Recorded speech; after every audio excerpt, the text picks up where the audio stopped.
അല്ലിക്കുട്ട നാളെ സ്കൂള് തുറക്കത്തില്ലേ? ഉറപ്പാണോ? ആ അപ്പൊ എന്തായാലും നാളെ നമ്മള് പുതിയൊരു വർഷത്തിന്റെ ഒരു പുതിയ ദിവസത്തിലേക്ക് കടക്കുകയാണ് അല്ലേ?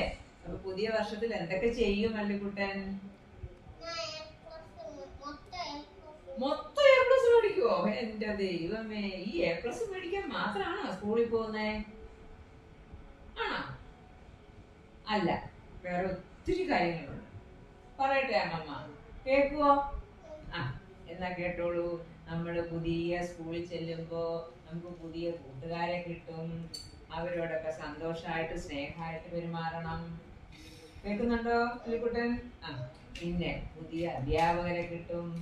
അവരോട് വളരെ ബഹുമാനത്തോടെ പെരുമാറണം. കേൾക്കുന്നുണ്ടോ? ആ പിന്നെ നമ്മൾ പുതിയ സ്കൂളിലോട്ട് ചെല്ലുമ്പോ നമുക്ക് പുതിയ പുതിയ അനുഭവങ്ങളൊക്കെ ഉണ്ടാവും. ചിലപ്പോൾ നമുക്ക് ഇഷ്ടമുള്ളതായിരിക്കും, ചിലപ്പോൾ നമുക്ക് ഇഷ്ടമില്ലാത്തതായിരിക്കും. എന്നാലും അതിനെയൊക്കെ നമ്മൾ തരണം ചെയ്ത് മുന്നോട്ട് പോവാൻ ശ്രമിക്കണം അല്ലേ? അത് തന്നെ.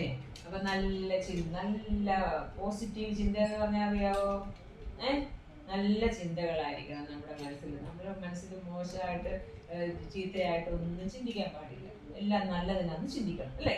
അപ്പൊ അങ്ങനെ നമുക്ക് എന്തൊക്കെ വേണം? നല്ല പഠിക്കുന്നതൊക്കെ നല്ല നമ്മൾ ആസ്വദിച്ച് പഠിക്കണം. ആസ്വദിച്ച് പഠിക്കാന്ന് പറഞ്ഞാൽ അറിയാവോ? എന്താ? സിനിമ കാണുമ്പോ നമ്മൾ വളരെ ഇഷ്ടത്തോടെയല്ലേ കാണുന്നത്? അതുപോലെ ഇഷ്ടത്തോടെ പഠിക്കുവാണെങ്കിൽ പഠിക്കുന്നതൊന്നും മറന്ന് പോകത്തില്ല. പിന്നെ അപ്പൊ നമുക്ക് ഇനി വരുന്ന വർഷം ഇപ്പൊ പുതുതായിട്ട് സ്കൂളിലോട്ട് പോകുന്ന എല്ലാ കൂട്ടുകാർക്കും, അല്ലിക്കുട്ടന്റെ കൂട്ടുകാർക്കും, ചേട്ടന്റെ കൂട്ടുകാർക്കും, ഈ പുതുതായിട്ട് പോകുന്ന എല്ലാവർക്കും നമുക്കൊരു ഇത് പറയണ്ടേ? ഒരു ബെസ്റ്റ് വിഷസ് പറയണ്ടേ? അപ്പൊ എല്ലാവർക്കും ഒരു ബെസ്റ്റ് വിഷസ് പറഞ്ഞേ. ഹാപ്പി ന്യൂ ഇയർ ആണോ? ഹാപ്പി പുതിയ വർഷം ആരംഭിക്കുന്നതുകൊണ്ട് ന്യൂ ഇയർ എന്ന് പറയാം അല്ലേ? ഓക്കെ. അപ്പൊ ഞാൻ നമുക്ക് എല്ലാവർക്കും വേണ്ടുന്ന ഒരു വാക്ക് കണ്ടുപിടിക്കാൻ അല്ലിക്കുട്ടനോട് ഒരു കുസൃതി ചോദ്യം ചോദിക്കാം.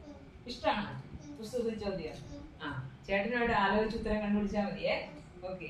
അപ്പൊ ആ ചോദ്യത്തിന് പിന്നെ ഉത്തരം ആദ്യം പറയുന്ന ആരാണോ അവർക്ക് ഞാൻ സമ്മാനം കൊടുക്കുവേ കേട്ടോ. ഈ കേൾക്കുന്ന ഏതെങ്കിലും അല്ലിക്കുട്ടന്റെ ഫ്രണ്ട്സാ പറയുന്നെങ്കിൽ അവർക്ക് കൊടുക്കുവേ. അതിന് മുമ്പ് അല്ലിക്കുട്ടൻ പറയുവോ? എന്നാ കേട്ടോ. എന്നില് ഞാനുണ്ട്, എൻ രാജ്യവും വാലിലുണ്ട്. എന്നില് ഞാനുണ്ട്, എൻ രാജ്യവും വാലിലുണ്ട്. എന്നിലോ 11, എൻ നടുവിലൊരാഹാരം. എന്റെ പേരിനകത്ത് ഞാനെന്നുണ്ട്. പിന്നെ എന്റെ വാല് ഭാഗത്തായിട്ട് രാജ്യമെന്നുണ്ട്. പിന്നെ എനിക്ക് 11നോടാണ് ഇഷ്ടം. 11 അക്ഷരത്തോടാണ് ഇഷ്ടം. പിന്നെ ഒരു കാര്യം കൂടിയുണ്ട്, ഇതിലൊരു ആഹാരത്തിന്റെ ഒരു മുറിയുണ്ട്. പിടി കിട്ടിയോ? നൂഡിൽസ് ഇത്തിരിക്ക് അടുത്ത് വരുന്നുണ്ട്, പക്ഷെ ആയില്ല കേട്ടോ. അപ്പൊ ആ ഒരു കാര്യം നമുക്കുണ്ടെങ്കിൽ എന്താ ഗുണമെന്നും കൂടി പറയട്ടെ. ഞാൻ മുഴുകിയാല് വലിയൊരു ഞാനാകും, ഞാൻ കുഴങ്ങിയാല് ചെറിയൊരു ഞാനാകും. എനിക്കതുണ്ടെങ്കിൽ അല്ലിക്കുട്ടൻ അതുണ്ടെങ്കിൽ അല്ലിക്കുട്ടൻ വലിയ ആളാകും. അല്ലിക്കുട്ടൻ അതില്ലെങ്കിൽ അല്ലിക്കുട്ടൻ തീരെ കുഞ്ഞു പുഴു പോലെ ആയിരിക്കും. കണ്ടുപിടിക്കോ? കണ്ടുപിടിച്ച് പറയണേ. വിളിച്ചു പറയണേ. ആദ്യം വിളിച്ചു പറയുന്ന ആൾക്ക് സമ്മാനാണേ. Okay, thank you.